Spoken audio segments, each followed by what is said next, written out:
네, 여러분 계속 이어서 하겠습니다. 자, 우리가 지금 하고 있는 건 이제 분쟁 해결에 관한 내용들을 하고 있습니다. 자, 우리 이제 가사소송에 관한 내용, 두 번째 민사 사건을 하고 있습니다. 다시 제가 파일을 공유하고요. 자, 여기 보시면 이제 아까 이제 소장 이제 작성했죠? 이렇게 해서 이제 내가 이제 소를 제기한다는 걸 이제 법원에 알리면 법원이 이걸 카피해서 어떻게 해요? 이제 피고에게 알려줍니다.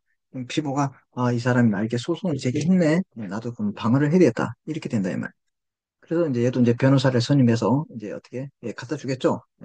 그럼 어떻게 돼? 서로 뭐 이제 다툼이 생기는 거야.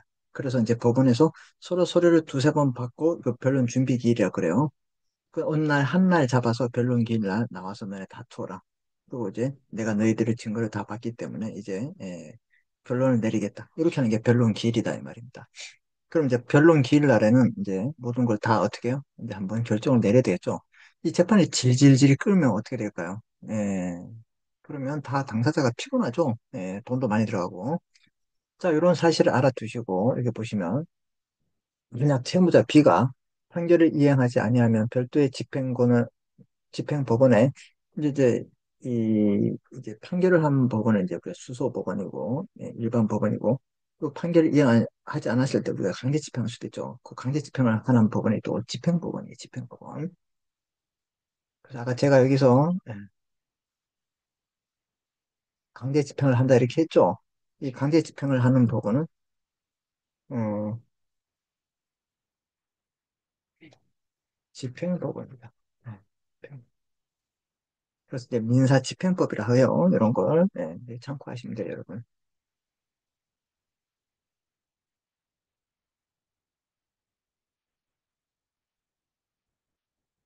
자, 그래서 이제 강제 집행할 수 있고요.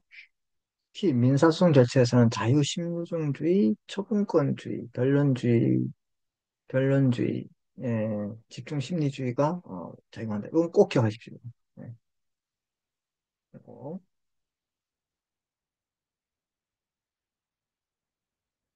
이건 좀 PDF라 가지고 제가 그냥 이렇게 할게요.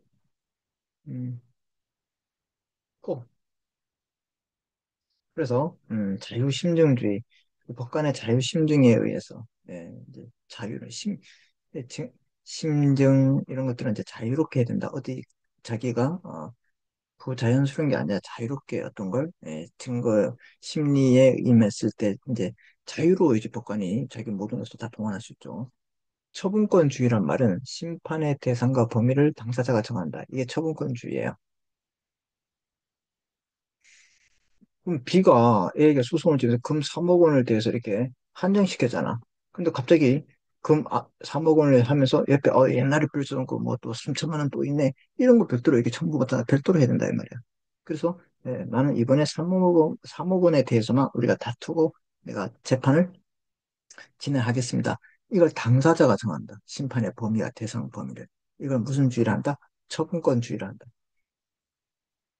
자, 그다음에 변론주의는 당사자가 주장 입증. 즉, 당사자가 모든 걸 주장하고 입증해야 돼. 알았지? 예. 만약 이게 이제 예를 들어서 이제 소멸시효가 채권의 소멸시효가 10년이에요. 10년 동안 잘 버티다가 어떻게 소멸시효가 돼서 안 갚아도 돼. 그럼 법원이 어떻게 해? 야, 너 이거 소멸시효인데 너 왜 안, 얘기해. 이런 말 못한다 이 말이야. 왜? 이건 무기평등의 원칙에 의해서 당사자 똑같아 이 말이죠. 그래서 이제 법에 대해서 무지하면 안 된다 이 말이지. 그래서 이거 어떻게 되는 거냐? 법원은 그냥 가만히 있어요. 왜? 당사자 추가하거나 당사자가 낸 증거로 바탕으로 해서 자유롭게 심증을 얻어서 판단한다 이 말이에요. 알았죠? 예. 집중심리주의로 기본 원리를 하자 중요하다. 자, 이 집중심리, 가급적 이르러 심리 종료한다. 자, 이 말은 무슨 말인가? 여기 보시면 이 변론 절차가 있죠. 변론 절차. 이렇게 이제 소장 서면하면 사실 이제 여기에 또 뭐가 있냐면 여러분 이게 보세요. 변론 준비 절차가 있어. 변론 준비 절차란 말은 얘는 소장을 주죠. 그러면 아까 걔는 누구야? 피고 얘는 뭐야? 답변서를 주는 답변서. 답변서. 이렇게 서로 이제 주고받는 거야. 서로. 음.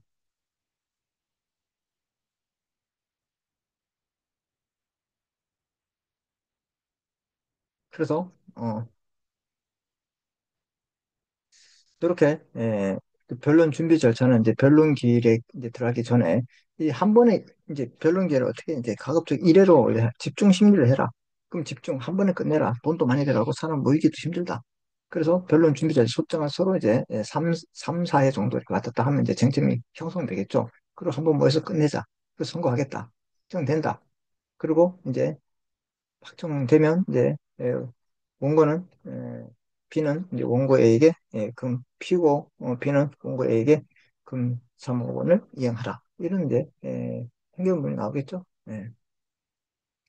그래서 만약에 이 B가 이행하지 않으면 예, 이 판결문이 이제 집행 권한이 생기죠. 집행 권한. 이런 건 이제 다음에 또 배웁니다. 집행 권한이란 말은 집행할 수 있는 근거가 생긴다. 그래서 집행을 이제 집행문을 부여받아 도장 찍으면 돼요. 이 판결문에 집행문을 부여받는 도장 찍어야 돼. 이렇게 집행을 한다. 그래서 강제 집행을 할 수 있다. 이 말입니다. 그래서 이제 이게 집, 1회 끝난다. 이게 집중 심리다. 이렇게 합니다. 그럼 여기 형사사건도 있다고 하겠지만, 보세요. 공판 절차를 지내서 하는데, 그럼 이 공판 절차가 발용될까? 아니지. 얘도 어떻게? 공판 준비 절차가 있겠죠. 공판 준비 절차. 그 다음에 얘도 이제 한 번에 공판 재판 절차. 이제 얘도 가급적이면 1회로 종결을 해. 빨리. 돈이 많이 들어요. 그죠? 얘는 공판 준비기, 얘는 공판기, 이렇게. 민사소송은 변론 준비 절차, 변론 준비기, 그 다음에 변론기. 얘는 공판 준비기, 공판기. 그렇게 해서 이제 이렇게 된다. 알았죠? 네.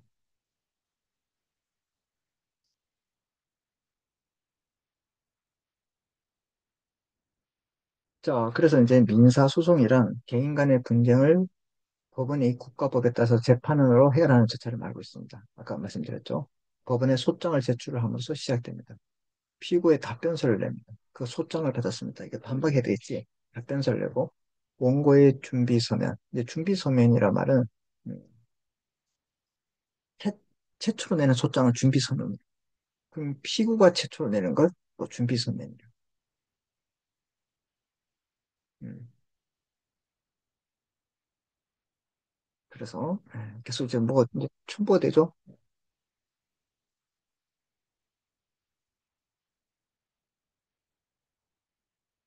그걸 준비서면.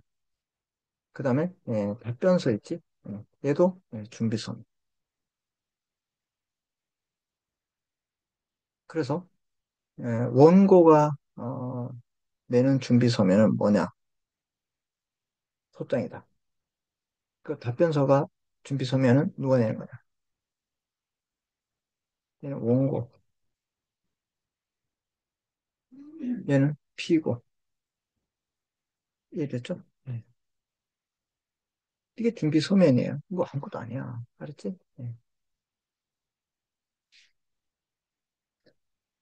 그럼 재준비서면 두 번씩 내는 거겠죠. 그래서 변론 준비기에는 소장, 답변서 계속 주고받는 거야. 이런 것들은 뭐라 그런다고? 준비서면이다. 알았지? 예.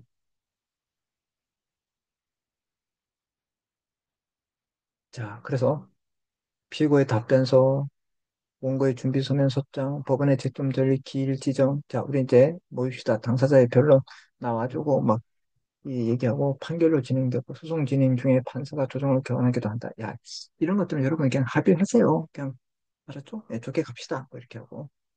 특히 소액 사건 심판 제도는 이제 3천만 원 초과하지 않는 단순한 사건일 때는 보통 재판보다 신속하고 간편하고 경제적 재판을 받을 수 있도록 만든 제도다. 얼마 소가? 예, 이거 기억합니다. 소송 가액이 얼마 3천만 원, 3천만 원, 3천만 원 이렇게 기억합니다. 소장을 이제 그러면 이제 얘들은 이제 아까처럼 보세요. 여기 보세요. 아,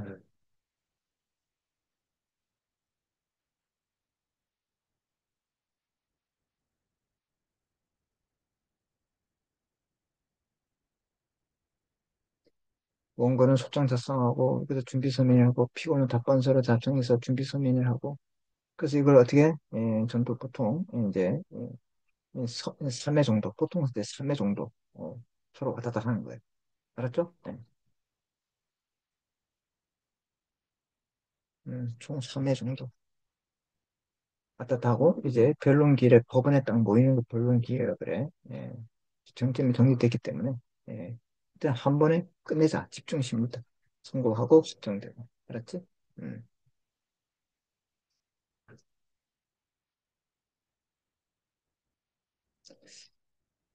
자, 그런데 이제 복잡하잖아, 이렇게. 이렇게 복잡하잖아. 이렇게 하고 3회, 4회 뭐쭉 하는데, 얘들은 소액 사건 3천만 원, 소송 가액 3천만 원 이하 초과하지 않는다. 이 말은 소액 사건 심판의 절차에 따라서 간이하게 간편하게 진행됩니다. 그래서 이런 것들은 이런 절차보다 더 많이 생각되겠지. 간이하게 진행되기 때문에. 그래서 소장이 접수하면 즉시 변론기한을 지정하고 그다음에 알려주고 재판도 단 이례로 끝내는 것이 원칙이다. 민사소송 절차에서 항소심은 재심. 근데 이제 이 정식 재판에서 정식 재판에서 항소심 2심으로 가는 것은 1심 판결을 송단받으려부터 2주 내에 해야 된다. 14일 이내에 해야 한다. 이 말이야. 알았죠? 2심으로 갈 때는. 무슨 말인지 이해되셨죠? 그 다음에 보시면 여러분, 그 다음에 이제 이 형사소송 절차와 국민참여 이제 제도가 있는데 배심제죠. 자 보세요. 형사소송 절차를 보시면 자 아까 우리 이제 사례에서 봤듯이 형사 A가 B를 이제 강간을 했다 이 말입니다. 그래서 혐의가 있죠. 누가 있어? B가 혐의가 있지. B의 혐의가 있습니다. 그럼 수사기관이 수사를 시작합니다. 그 수사기관은 이제 경찰서에서 하고 이제 최종적으로 이제 검찰청 가죠. 수사를 시작해서 그럼 이 수사를 어떻게 하냐? 우리가 이제 예, 다 했죠. 임의 수사가 있고 그다음에 무슨 수사가 있다고? 강제 수사가 있다고. 강제 수사. 예, 압수수색 뭐 이런 거, 체포, 구속 이런 거 있죠. 그래서 수사기관에 이제 수사를 시작하죠. 수사를 시작해서 이렇게 수사기관이 수사를 시작해서 수사를 종결해. 그래서 이제 A를 이제 수사기관에서는 뭐라고 부르냐? 피의자로 합니다. 피의자. 의심을 받고 있는 자. 알았지? 이 혐의가 있으면 이제 뭐 하겠어? 이 사람은. 내사자로서 이제 용의자 정도 되겠죠? A가 혐의가 어, 있다면, 있다면,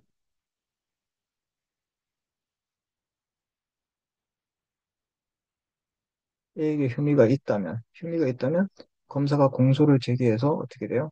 공소장이 제기됐죠? 그럼 이제 공판 준비 기일에서 여튼 이제 어떻게 되는 거야? 음, 이제 서로 이제 공소장에 제기된 내용으로 서로 주고받겠죠. 그럼 공판 기일에서 진행되고 이럴 때는 원고가 검사가 되고 A를 피의자에서 이제 피고인 소가 제기됐다. 그래서 피고인이라. 그래서 판결을 선고하고 항적이면 일단은 이제 이거는 이제 형을 집행하면 뭐가 되는 거야, 이 사람. 이제 수감자가 돼요. 이제 어떻게 수감선 교도소에서 살지 교도소에서 알았죠? 응. 수형자 응. 수형자 이제 받고 있는 사람이지 형을 받고 있는 사람 그럼 나중에 이 사람이 나와요 이제 어떻게 출소하지 출소 교도소를 나왔다 출소했다 그럼 이 사람 뭐 해야 되는 거지 유지총괄자가 되지 전과자 전과자로서 살아야지 뭐 어떻게 이해됐습니까? 음 전과자가 되는 거지 전과자 이제 이런 거야 이런 거. 근데 만약에 예, 혐의가 없다면 예, 공소 제기하지 않는다. 그래서 뭐 어떻게 혐의 없음, 죄 없음, 음? 공소시효가 지났다. 뭐 이런 것들이 있어요. 그렇게 했을 때는 우리 앞에서 다 했잖아. 그렇게 됐을 때는 이제 이런 절차로 안 가는 거지. 이해됐어요? 그래서 이렇게 됐을 때 그럼 보세요. 우리가 이 수사를 하거나 또는 재판을 받을 때, 예, 그런 게 있어요. 예, 수사기관이나, 예, 예, 법원의 공판 절차에서 어떻게 구속하여 수사나 재판을 받을 수 있고, 불구속 상태에서 재판을 받을 수 있다, 이 말이에요. 그 수사도 이제 구속돼가지고, 그럼 얘들 어떻게 되는 거야? 경찰서는 유치장이라서, 이런 거 어디에 재판을 받을 때는, 아직 형이 확정되지 않기 때문에. 그런데 어디에서, 구속되냐? 그때는 구치소에, 구치소. 구치소. 알았죠? 네, 이런 거 좀 기억해야 돼요. 얘들은 어디서 하냐? 구치소, 구치소, 구치소. 구치소는, 교도소 아니야. 알았지? 그리고 이 수사기관, 공판, 이제 구치소에서 이제 수사나 재판을 받을 수, 구속. 음, 그 우리가 그 유치장에 잠깐 있는 건 그건 아니야. 알았지? 구치소. 교도소, 구치소는 다르다. 이 형의 집행에서 수용자가 받는 건 교도소다. 이해됐죠? 구치소는 이렇게 수사기관이나 이 법원의 공판, 재판을 받을 때 구속된 상태에서 구치소에서 이제 나와서 가고 이렇게 하는 거지. 알았지? 이게 구속이. 그리고 이제 자유롭게 불구속 상태에서 재판 기일이 정하면 이제 받을 수 있다. 지금 누가 받고 있잖아. 민사사건, 형사건은 신고자 되도록 마시고. 이게 형사사건, 형사사건. 알았죠? 네. 그럼 여기 보세요. 민사사건 같은 경우에 이제 어떻게 됐어? 소송을 제기하지. 제기하고 이렇게 되고 판결 선고 확정되면 얘는 이제 꼭 갚아야 되는데 이행하지 않는다면 판결문을 받아서 강제 집행하면 되는 거예요. 알았죠? 근데 얘는 뭐 강제 집행 그런 게 없어. 그냥 뭐 징역 1년을 처한다. 얘는 교도소에서 1년 살아야 돼. 알았지? 그럼 얘가 출소했다? 이제 나왔다? 그럼 이제 전과자로서 살아가야 되는 거지. 이해됐죠? 무슨 말인지? 이렇게 형사사건이야. 여러분 이제 이거 기억하시면 돼요. 요거 이제 전반적으로 이제 계속 이제 필기가 늘어났기 때문에 여러분 이제 보시면 돼. 이해됐죠? 자, 그래서 이제 형사소송 절차 및 국민참여재판, 이제 이거 이제 배심원 제도가 있어요. 그거 좀 보겠습니다. 자, 이렇게 보시면 형사소송 절차가 있는데, 형사소송은 형사사건에 관해서 검사의 공소제기로, 자, 형사사건에서 검사의 공소제기로 형사재판이 진행됩니다. 아까 공소제기라는 검사 안 되겠죠? 그래서 형사재판의 재판부의 피고인에 대한 이 형사재판, 공판이죠. 저는 재판이란 말은 법원에서 하기 때문에 그전에는 이제 뭐 수사기관이에요. 재판에 대해서 재판부는 이제 그때는 피고인이라 합니다. 피의자가 아니라 진술 거부권, 고지, 자, 묵비권을 행사할 수 있고, 그다음에 너무 묵비권을 하면 안 되죠. 그다음에 인정신문, 갑이 맞느냐, 을이 맞느냐 이런 검사의 공소 사실을 모두 설명. 당신은 강간을 일으켜 왔습니다. 이런 증거가 있습니다. 증인신문 옆에 지나간 사람들을 봤습니다. 검사의 구형, 이 사람들은 징역 3년에 처한다. 변호의 최후 권련, 최후 진술, 판결 선고, 형의 집행 순으로 됩니다. 이해됐죠? 그래서 형사소송에서 항소는 1심에 얘는 7일이에요. 이렇게 합니다. 얘는 2주, 얘는 7일, 일주일 이내에 해야 돼요. 알았죠? 상소제도, 항소, 그렇게 보시면 되겠습니다. 그다음 우리 이제 미국 때 영화에서 보면 이제 그 재판장 뒤에 보면 이제 배심원들이 이렇게 모여가지고 요 사람들이 이제 일반인으로서 이 법 감정 말고 일반인이라면 이 사람을 진짜 어떻게 처벌해야 될 것인가 이런 것들을 우리가 배심원 제도입니다. 여러분 전화 올 수도 있어요. 알았죠? 자 그래서 이게 국민 참여 심판 제도 배심원 제도인데요. 배심원 제도. 국민참여재판 배심원 제도는 국민의 형사재판에 관한 법률에 따라서 사형, 무기 또는 단기 이상의 징역 선고에 해당하는 사건을 합의부 심판하는 형사재판을 대상으로 하는 것에서 그래서 옛날에는 이제 사형제나 무기, 무섭죠. 또는 단기 1년. 장기가 아니라 단기는 아주 짧은 게 1년이야. 그럼 형이 무겁다. 이걸 징역 금고한다. 그리고 징역은 뭐고 큰 건 아시죠? 징역은 노역을 하고 얘는 농역하지 않는 거야. 합의구에서는 이제 단독 판사가 아니라 판사님 3분 계시죠. 그래서 개전의 많이 뉘우친다. 형사사건 대상으로 한 것을 그래서 다 없어지고 이제 모든 사건에서 그 대상이 되고 있습니다. 그래서 모든 사건에 대해서 난 배심 문제를 택한다면 할 수 있다 이 말이에요. 법원은 해당 사건의 피고인에 대해서 국민 참여 재판을 원하는지 여부에 관한 의사를 서면 동의의 방법으로 반드시 확인했다. 혹시 이 사건에서는 배심을 요구하냐? 그러면 할 수 있다. 그래서 국민 형사재판 참여하는 법률에서 배심원이란 여러분도 될 수 있어요. 이 법에 따라 형사재판에 참여할 선정된 사람을 말하고 만 20세 이상을 근데 미자 그 민법에서 말하는 19세는 아니고 만 20세예요. 만 20세 꼭 기억합니다.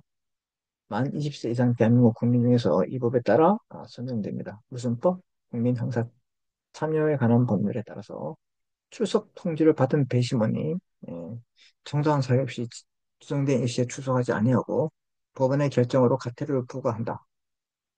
그렇죠? 배심원은 형사 이제 재판에 참여해서 피고인의 유죄 무죄의 판결을 받고 양형에 대한 의견을 밝히고 자 그래서 배심원이 형사 재판에 참여해서 유죄 무죄 판결에 양형에 대한 의견을 밝힌다. 이건 진짜 악질범이네. 이거 사형해야 됐다. 그래도 무기를 해야 되지 않나 이런 의견을 밝히는데 법원은 여기에 기소받지 않습니다. 그냥 참고를 하지. 이 사람들의 내용에서 국민의 법 감정이 좀 이 정도구나. 이런 걸 파악하는 거지. 그 사람들이 하라고 해서 하면 판사가 있을 필요 없잖아. 그죠? 그걸 별표치고 기억합니다. 이해되셨죠? 네. 자, 그 다음에 이제 제가 이게 이제 특허 소송이 없어요. 특허 소송은 이걸로 하시면 돼요. 알았죠? 특허는 그래서 이제 행정 사건에 대해서는 행정 심판이 있고 행정기관에서 하고 행정기관 법원이 아니에요. 얘는 소송은 이제 법원에서 하는 거예요. 여기서 했는데 마음에 안 든다. 그러면 이제 소송하러 간다 이 말. 그렇죠? 저는 이제 무체재산권에 관한 소송에서 특허법원에서 전담을 하고 있고 얘들은 이제 형사 사건도 소송을 어디요? 행정법원에서 행정법원에서 하고 있습니다.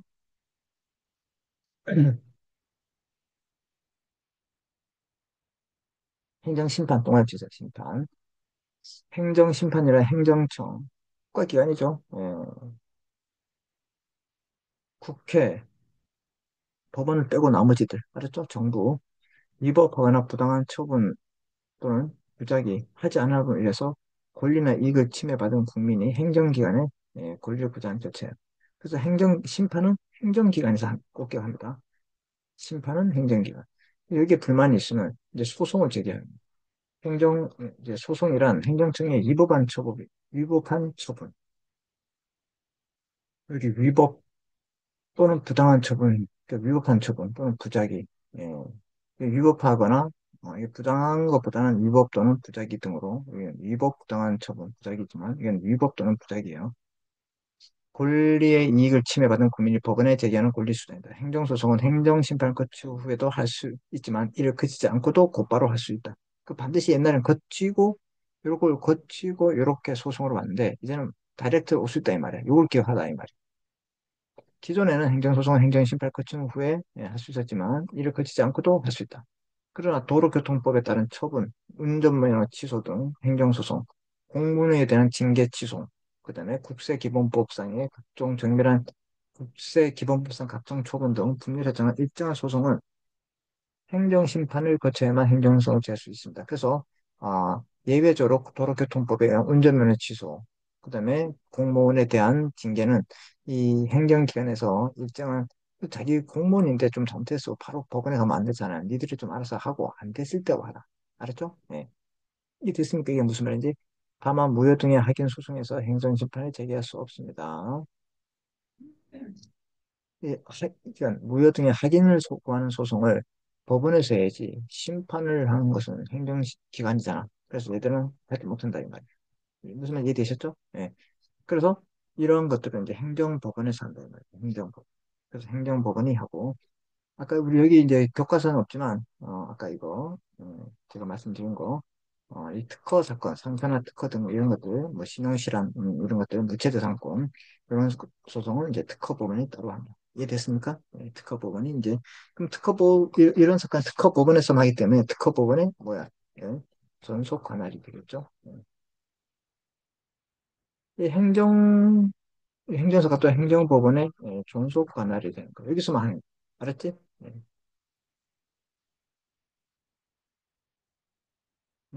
존속 관할. 그럼 이건 뭐야? 그 가정법원에 이제 존속 관할이 되는 거지. 되겠다. 이해됐습니까? 그 다음에 이제 보세요. 아, 이게 권리 분쟁 해결하기 위해서 이제 사법부, 즉 법원의 가사, 민사, 그 다음에 형사, 그 다음에 행정, 그런 특허 사건이 있는데 또 이제 우리의 이제 기본권이나 이제 우리의 또 기본권이 법률이 침해했을 때, 그러면 우리가 뽑은 사람들, 뭐 국회 이런 사람들 탄핵할 때 고위직 공무원들, 그 다음에 권한쟁의, 어떤 국가기관의 권한인지를 막 다투고 있을 때, 그 다음에 유연 정당일 때 해산 심판, 이런 것도 이제 헌법재판소가 하는데, 이런 내용들은 이랬죠. 그럼 좀 쉬었다가 다시 하겠습니다.